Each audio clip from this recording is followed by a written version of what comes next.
Takole v resnici izgleda kolaps narcizma. Narcis je zgrajen kot hišica iz kart, navzven deluje trden, samozavesten in nedotakljiv. V resnici pa je vedno le en sam sunek vetra stran od popolnega kolapsa.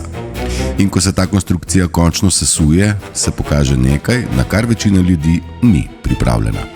Pa najprej razjasnimo, kaj kolaps ni.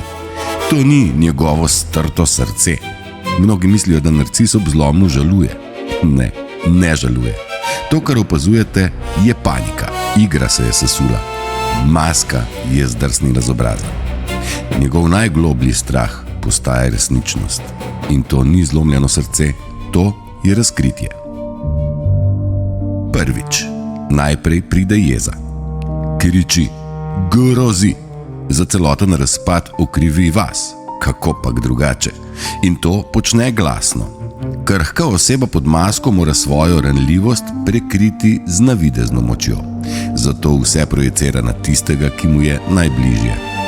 Ja, in običajno na vas. Drugič, pridejo solze. Tiste krokodilje solze. Ko jeza ne doseže želenega učinka, se vloga spremeni.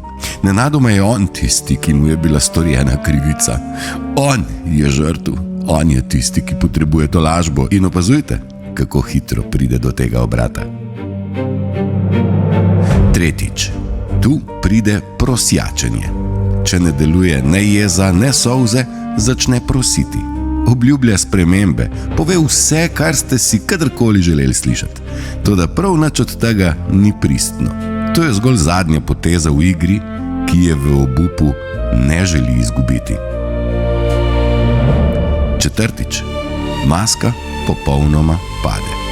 Prvič zagledate resnično osebo pod šarmom, pod fasado in pod predstavo. In pri Pandorini skrinjici velja nekaj pomembnega. Ko jo enkrat odpreš, jo ne moš več zapreti. Ko enkrat vidite, kaj se skriva pod masko, tega ne morete več ne videti. Najpomembnejše pa je naslednje.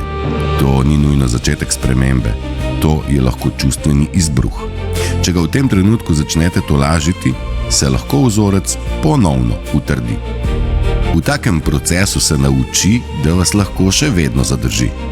Njegov zlom ni nujno njegov preboj, lahko pa je vaš izhod.